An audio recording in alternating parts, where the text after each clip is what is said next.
তো আমাদের বিশাল বড় একটা ব্রেকিং আপডেট উঠে আসছে। আজকে কিন্তু এসএসসি মামলার হিয়ারিং ছিল, আশা করি আপনারা সকলেই জানেন।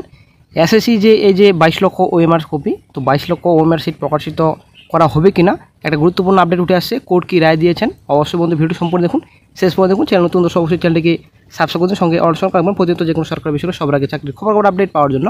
তো বন্ধু আপনারা অবশ্যই দেখতে পাচ্ছেন কোর্ট নাম্বার 14 কিন্তু কেসটি উঠেছিল। Honourable mister justice Sanjay Kumar, honourable mister justice Satish Chandra Sharma, ঠিক আছে। তো আজকে কিন্তু কোর্টে কেসটি উঠছিল, আপনারা দেখতে পাচ্ছেন সেল নাম্বার 17 ছিল। এখানে সুমন বিশ্বাস ভার্সেস এখানে স্টেট অফ ওয়েস্ট বেঙ্গল, এবং একটা কেস ছিল আপনাদের এখানে সুমন বিশ্বাস ভার্সেস ইউনিয়ন অফ ইন্ডিয়া, ঠিক আছে। এখানে কিন্তু সিবিআই কানেক্টেড রয়েছেন, ঠিক আছে।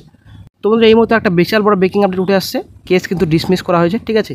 যদিও বর্তমানে এখন অফিসিয়ালি কোনো রকম ডিসমিস নেই, কারণ এটা কিন্তু বিচারপতিরা বলেছেন যে কেস যদি উইথড্র করে নিতে চান তো উইথড্র করে নিতে পারেন, কিন্তু কেস খারিজ করা হচ্ছে, কেস ডিসমিস করা হচ্ছে।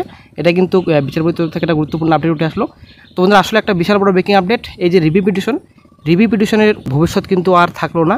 রিভিউ পিটিশনের যে চাকরি বহাল থাকবে সবারই, এটা কিন্তু আর কিন্তু কোনো কিছুই আর আশা নেই চাকরি হারাদের, এটা কিন্তু একদম 100% শিওর।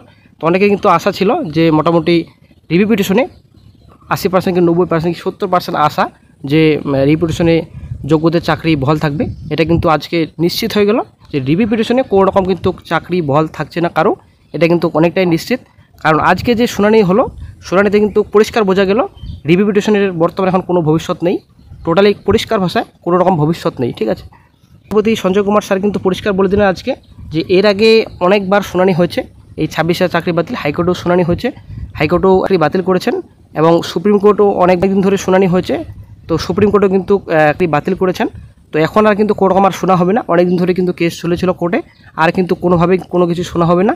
যদিও চাকরিহারাদের আইনজীবীরা বলেছিলেন যে যদি হাইকোর্টে একটা সুযোগ দেওয়া হয় আবার নতুন করে এসএলপি দায়ের করা, কিন্তু এই বিষয়ে কিন্তু টোটালি খারিজ করে দেন, আর কোনো এই বিষয়ে আর শোনা হবে না।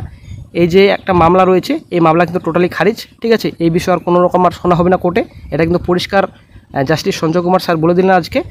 আর 26,000 চাকরি বাতিল মামলা কোনো রকম কোর্টে হিয়ারিং বা কোনো রকম এসএলপি কোনো কিছুই আর হবে না কোর্টে, সেটা কিন্তু পরিষ্কার আজকে জাস্টিস সঞ্জয় কুমার স্যার বলে দিলেন। তো বন্ধুরা আজ কিন্তু পরিষ্কার বোঝা গেল 22 লক্ষ ওএমআর সিট কিন্তু প্রকাশিত করা হবে না, এটা শিওর, ঠিক আছে। তো পরিষ্কার আজকে নির্দেশ দিয়ে দিলেন কোনো রকম এই বিষয়ে আর হস্তক্ষেপ করা হবে না।